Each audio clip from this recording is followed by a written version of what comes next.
ನಮಸ್ಕಾರ. ಮಲ್ಟಿಪಲ್ ಮೈಲೋಮಾದ ಜೊತೆಗಿನ ಜೀವನ ಇದೆಯಲ್ಲ, ಅದೊಂದು ನಿರಂತರ ಪ್ರಯಾಣ. ಸರಿ, ಇವತ್ತು ನಾವು ಮೈಲೋಮಾ ಮರುಕಳಿಸಿದಾಗ, ಅಂದ್ರೆ ರೋಗ ಮತ್ತೆ ವಾಪಸ್ ಬಂದಾಗ ಏನಾಗುತ್ತೆ, ಮುಂದಿನ ದಾರಿಗಳೇನು ಅನ್ನೋದನ್ನ ವಿವರವಾಗಿ ನೋಡೋಣ. ಹೌದು, ಈ ಪ್ರಯಾಣ ಅಷ್ಟು ಸುಲಭದ್ದಲ್ಲ. ನೋಡಿ, ಮಲ್ಟಿಪಲ್ ಮೈಲೋಮಾದ ಜೊತೆ ಬದುಕೋ ದೈನಂದಿನ ಸವಾಲುಗಳನ್ನ ನಿಭಾಯಿಸೋದು ಕಷ್ಟ ಅನ್ನೋ ಈ ಮಾತಿದೆಯಲ್ಲ, ಇದು ತುಂಬಾ ಜನರ ಅನುಭವದ ಮಾತು. ಈ ಸವಾಲುಗಳನ್ನ ಮೊದಲು ಅರ್ಥ ಮಾಡ್ಕೊಳ್ಳೋದೇ ನಮ್ಮ ಮೊದಲ ಹೆಜ್ಜೆ. ಸರಿ, ಹಾಗಾದ್ರೆ ಮೊದಲ ಹಂತದ ಚಿಕಿತ್ಸೆ ಮುಗಿದ ಮೇಲೆ ಏನಾಗುತ್ತೆ, ಆ ಹಂತದ ಬಗ್ಗೆ ನೋಡೋಣ. ನೋಡಿ, ಈ ಪ್ರಯಾಣ ಇಲ್ಲಿಗೆ ಮುಗಿಯೋದಿಲ್ಲ. ಬದಲಿಗೆ ತುಂಬಾನೇ ಜಾಗರೂಕತೆಯಿಂದ ಮಾನಿಟರ್ ಮಾಡುವ ಒಂದು ಹೊಸ ಹಂತ ಇಲ್ಲಿಂದ ಶುರುವಾಗುತ್ತೆ. ಚಿಕಿತ್ಸೆ ಮುಗಿದ್ಮೇಲೂ ಡಾಕ್ಟರ್ಸ್ ನಿರಂತರವಾಗಿ ರೋಗಲಕ್ಷಣಗಳ ಮೇಲೆ ಒಂದು ಕಣ್ಣಿಟ್ಟಿರ್ತಾರೆ. ಬೇಕಾದ್ರೆ ಕೆಲವು ಟೆಸ್ಟ್ಗಳನ್ನು ಮಾಡ್ಬೋದು. ಇದರ ಉದ್ದೇಶ ಸಿಂಪಲ್, ಎರಡಿದೆ. ಮೊದಲನೇದು, ಕೊಟ್ಟಿರೋ ಟ್ರೀಟ್ಮೆಂಟ್ ಎಷ್ಟು ಚೆನ್ನಾಗಿ ಕೆಲಸ ಮಾಡಿದೆ ಅಂತ ತಿಳ್ಕೊಳ್ಳೋದು. ಇನ್ನೊಂದು, ಒಂದು ವೇಳೆ ರೋಗ ವಾಪಸ್ ಬರೋ ಹಾಗಿದ್ರೆ ಅದರ ಸಣ್ಣ ಸೂಚನೆಗಳನ್ನಾದ್ರೂ ಪತ್ತೆ ಹಚ್ಚೋದು. ಈ ಹಂತದಲ್ಲಿ ಡಾಕ್ಟರ್ಸ್ ಬಳಸುವ ಕೆಲವು ಪದಗಳನ್ನ ನಾವು ಅರ್ಥ ಮಾಡ್ಕೊಳ್ಳೋದು ತುಂಬಾನೇ ಮುಖ್ಯ.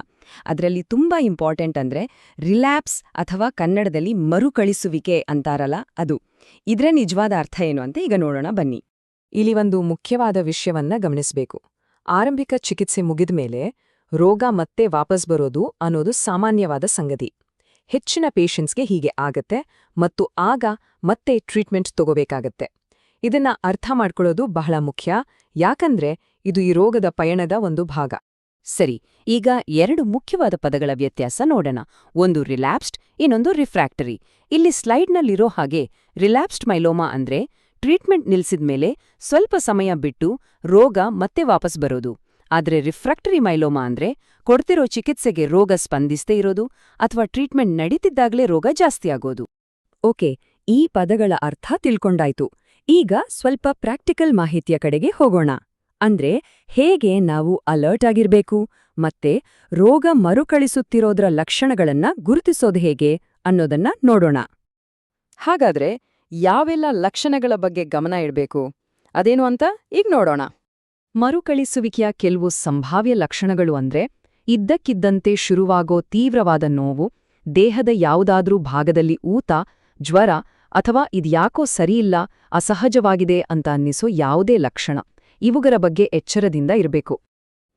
ಎಲ್ಲಕ್ಕಿಂತ ಮುಖ್ಯವಾದ ವಿಷಯ ಏನ್ ಗೊತ್ತಾ, ಈ ತರದ ಯಾವುದೇ ಹಠಾತ್ ಬದಲಾವಣೆಗಳು ಗಮನಕ್ಕೆ ಬಂದ್ರೆ ಒಂದು ಕ್ಷಣನೂ ತಡ ಮಾಡದೆ ತಕ್ಷಣವೇ ವೈದ್ಯರು ಅಥವಾ ಕ್ಲಿನಿಕ್ಗೆ ಸಂಪರ್ಕ ಮಾಡಬೇಕು.